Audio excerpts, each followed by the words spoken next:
Let the darkness settle around you. I'm going to tell you a story. A story you think you know. A girl with impossibly long hair, a tower with no door, and a prince who climbs up to save her. Magic, singing, and true love's kiss, the kind of story where beauty is rewarded and patience is a virtue. It's the sort of tale where someone will always come to rescue you if you just wait long enough. It's a nice story, a safe story, the kind we tell children at bedtime. But here's what they don't tell you in that version. The girl in the tower? She was stolen from her parents as an infant payment for a debt. Human currency exchanged for a handful of weeds. The prince who saves her? He climbs that tower for months, gets her pregnant, and then fails to protect her when it matters most. The rescue? There was no rescue. The girl was thrown out of the tower, pregnant and alone. She gave birth to twins in the wilderness with no one to help her. She survived on scraps and charity, raising 2 children in crushing poverty while her prince wandered the forest blind. Both his eyes destroyed by thorns, screaming, bleeding, and wishing for death. They found each other again 7 years later. Both broken, both barely recognizable. The reunion wasn't romantic. It was 2 traumatized people clinging to each other because they had nothing else left. That's the real story of Rapunzel, not the Disney version with the frying pan and the chameleon and the plucky adventure. The actual fairy tale collected by the Brothers Grimm from German grandmothers who understood that desire has consequences, that debts must be paid in flesh, and that everyone suffers for what they take. The story I'm about to tell you has an unwanted pregnancy, a man's eyes being punctured by thorns, leaving him blind and screaming. It has a mother giving birth alone in the wilderness, 7 years of grinding poverty, trauma, and survival. It doesn't have a fairy godmother or a clean, happy ending. It doesn't promise you that love conquers all or that good things happen to good people. What it has is the truth. The ugly, complicated, devastating truth about what happens when one person's weakness creates a debt that someone else has to pay. What it means to be property. To be traded like livestock, to be locked away for your own good by someone who claims to love you. This is not a story about a girl waiting to be rescued. It is a story about a girl who was stolen twice. Once as payment for her father's cowardice, and once by a prince who mistook desire for love. It is a story about the price of freedom, and how that price is almost always paid in blood. Before we descend into this tower of horrors, I have a favor to ask. If you believe these dark myths, these forgotten truth stories that show us the real cost of human desire are worth remembering, preserving, and passing down. You can help us continue this work by liking this video and subscribing to the Midnight Archives. Your support keeps the candle lit in the darkness. It allows us to keep digging into the shadows of history and bringing back the stories they tried to bury. Now, settle in. Whether you're here in the darkness or moving through your day, let this story find you. Let it disturb you. Let it show you what we lose when we sand down the sharp edges of our oldest tales and pretend the world is kinder than it is. Because this story begins not with a witch's curse or a magical tower, but with something far more mundane and even more terrible. It begins with a garden and a man too weak to face the consequences of his own choices. It begins with theft. Welcome to the Midnight Archives. Chapter 1. The debt. There was once a man and his wife who lived in a small house at the edge of a great forest. The man was not poor exactly, but neither was he wealthy. He was a tradesman of some kind. The story doesn't specify, and it doesn't matter. What matters is that he was ordinary average, the kind of man who keeps his head down, does his work, and tries not to make waves. He loved his wife, that much is certain. And his wife was pregnant with their first child, which should have been a time of joy. But something was wrong. The pregnancy was difficult. His wife grew pale and weak. She couldn't keep food down. She lay in bed for days, her face turned to the wall, saying nothing. The midwives came and plucked their tongues, saying there was nothing to be done. Some pregnancies were like this. She might recover after the birth, or she might not. The man was desperate. He would do anything to help her, to ease her suffering. But what could he do? He had no special skills, no connections, no power. All he could do was watch his wife waste away. And then one evening she spoke. "Husband," she whispered, her voice barely audible. "There is something I need. Something I crave with such intensity that I think I shall die without it. The man rushed to her bedside. Anything, he said. Name it. I'll get it for you. Whatever it is? She turned to look at him, and her eyes were strange, feverish, desperate. Rampion, she said, the salad green Rapunzel they call it in German. There is a garden that grows it next door. I can see it from our window. The most beautiful rampion I've ever seen, growing in thick, lush beds. I need it. I need to taste it. If I don't, I think the child and I will both die. The man went to the window and looked out. She was right, next door though. Next door was perhaps half a mile away. Houses being far apart in those days made for a magnificent garden. High walls surrounded it, and inside he could see rows of vegetables and herbs growing with unnatural vigor. Everything was too green, too perfect, too healthy. And in the center he could see the rampion beds and beds of it, the leaves dark and glossy. I'll ask the owner if I can buy some, he said. His wife grabbed his arm with surprising strength. No, they'll refuse. The owner is difficult. Please, just take a handful. They'll never miss it, please.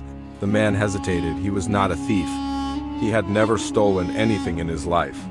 But his wife's grip on his arm was desperate, and her eyes were wild with need. And he loved her. All right, he said. Tonight, when it's dark, I'll get you some. What the man didn't know. What his wife either didn't know or chose not to tell him was who owned that garden. It belonged to a woman who lived alone in a great house behind those high walls, a woman who had no family, no servants, no visitors, a woman whom the villagers whispered about but never approached. They called her an enchantress, a sorceress, a witch. The stories varied. Some said she had lived there for 100 years and never aged. Some said she could turn men into toads with a glance. Some said she ate children. Most people just avoided her, left her alone, and didn't even look at her garden as they passed by. But the man's wife had become obsessed, had convinced herself, or perhaps something else, something in the pregnancy, something not quite natural. This craving was a matter of life and death. That night, when the moon was high and the village was asleep, the man crept to the garden wall. It was higher than it had looked from his window. He had to climb, his fingers scraping on old stone, his feet slipping on moss. But he made it over, dropping down into the garden on the other side. Silence enveloped him, no crickets, no nightbirds, nothing. Just his own breathing, too loud in his ears, and the sound of his heart pounding. He moved quickly to the ramp beds, grabbing a handful of the leaves. They came away easily, almost as if they wanted to be taken. He stuffed them into his shirt, turned to leave, and found himself face to face with the witch. She had appeared from nowhere. One moment, the garden was empty. The next, she stood between him and the wall, her eyes gleaming in the moonlight. She was not old. This was the first surprise. He had expected a crone, bent and withered, but this woman was ageless. She could have been 30 or 60, it was impossible to tell. Her hair was long and dark. Her face was beautiful in a cold, sharp way, and her eyes held the weight of someone who had seen too much and felt too little. "Thief," she said. Her voice was soft, but it carried. "You dare enter my garden? You dare steal from me?" The man fell to his knees. "Please forgive me. My wife, she's pregnant, she's been so sick. She said she would die without tasting your rampion. I only took a handful, please." "Your wife," the witch repeated, her lips curving into something that might have been a smile but wasn't. "Your wife craves what is mine, and you, rather than face me honestly, chose to steal. I'm sorry, I'll pay for it. Whatever price you name, please." The witch was quiet for a long moment, studying him, then she spoke. "Very well. Take the rampion, take as much as your wife desires. Come back tomorrow night, and the night after. Take all you need." The man stared at her, unable to believe what he was hearing. "You're letting me go? You'll let me take it?" "Oh, yes," the witch said, "but nothing is free. There's always a price. Name it," the man said desperately. "Whatever you want. Money, labor, anything. When your wife gives birth," the witch interrupted, "the child will be mine. You will give it to me the moment it enters the world. That is the price." The man felt his blood turn to ice. "No, I can't." "Then your wife will die," the witch said simply. She will die and the child will die with her. Because the craving is not natural, you see, I made sure of that. I've been watching your little house. I've been watching your wife stare at my garden, and I planted the desire in her the same way I planted these vegetables deep with roots that cannot be pulled up. You did this? You made her crave? I made her notice, the witch corrected. The craving, the obsession, the certainty that she'd die without it, that's all her own mind. I simply pointed her in the right direction. Because I wanted something, and now you're going to give it to me. Why? The man whispered, Why do you want my child? The witch's expression didn't change. That's not your concern. You have a choice, agree to my terms. Take the rampion, save your wife, or refuse and watch her waste away. Those are your only options. The man wanted to refuse, to stand up and spit in her face, to tell her she could keep her cursed rampion. But he was weak. He had always been weak. That was his nature, and he couldn't bear the thought of watching his wife die. I agree, he heard himself say. The child is yours, the witch smiled. Then take your rampion, little thief. Go feed your wife, extend her life a little longer, and when her time comes, I will come to collect what you owe me. The man climbed back over the wall, the rampion clutched in his shaking hands. He walked home in a daze, gave the leaves to his wife, who ate them desperately, tears of relief streaming down her face. She recovered almost immediately, the color returned to her cheeks. The weakness left her limbs, and the pregnancy continued without complication. And 9 months later, she gave birth to a healthy baby girl. The witch appeared at the window before the midwife had even cut the cord. The debt, she said. Pay it. The man tried to argue, tried to beg, tried to offer money, land, his own life, anything but the child. But his wife, recovered now, holding her newborn daughter, understood something he didn't. She understood that debts to creatures like this must be paid, that to refuse would bring down a curse on all of them. Take her, she said, her voice hollow. Take her and go. The witch took the baby from her arms, holding her up to examine her. The child didn't cry. She looked at the witch with dark, curious eyes. I'll call her Rapunzel, the witch said. After the plant her father valued more than her life, after the debt that bought her from me.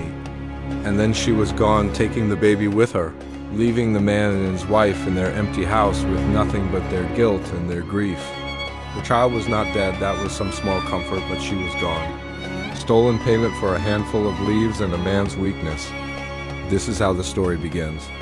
Not with evil for evil's sake, but with ordinary human weakness meeting something old, patient, and utterly without mercy. The father should have faced the witch honestly, should have asked, negotiated, worked. Instead, he stole, and theft has consequences. The witch wanted something, we'll learn what and why, but not yet. She manipulated the situation to get it. Cold, calculating, but following the logic of her own desires. And the child, innocent of all of it, became the payment. This is important to understand. The child was not cursed. She was not enchanted. She was simply taken, stolen in turn to pay for her father's theft. The sins of the father, as they say, visited upon the child.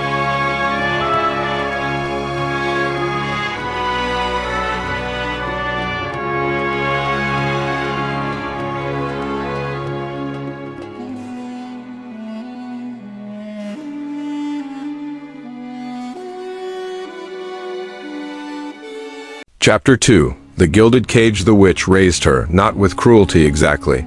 She provided everything the child needed, food, shelter, clothing. She taught her to read and write, which was unusual for a girl in those times. She taught her music. The child had a beautiful voice, clear and pure. She taught her needlework and herb lore, all the practical skills a girl might need. By all external measures, Rapunzel was well cared for. But she was not loved, not in the way a child needs to be loved. The witch treated her like a possession, a valuable object that needed to be maintained, preserved, and protected. There was no warmth, no affection, no moment when the witch held her close and called her daughter with any real feeling behind the word. Rapunzel grew up knowing she belonged to the witch but not understanding why. She never asked about her real parents. The witch had told her they were dead, killed in a plague when Rapunzel was an infant. And Rapunzel had no reason to doubt this. She had no comparison, no way of knowing that other children were held in kisses and told they were loved. She knew only the witch's cold efficiency and assumed this was normal. The years passed. Rapunzel grew from a baby to a child to a young girl. And she was beautiful, not just pretty, not just pleasant to look at. She was genuinely remarkably beautiful. Her hair was the most striking thing about her, long and golden, growing faster and thicker than normal hair should. By the time she was 10, it reached her waist. By 11, it was down to her knees, shimmering like spun gold in the sunlight. The witch placed great value on her beauty, often bragging to anyone who might listen about her prized possession, the allure of which was unmatched. But while Rapunzel blossomed in outward appearance, her spirit withered within. The witch kept her locked away in a tall tower, devoid of doors, accessible only by her long hair, a golden ladder that the witch would climb to reach her. The tower had no windows, and for all intents and purposes, Rapunzel was a prisoner, isolated and confined.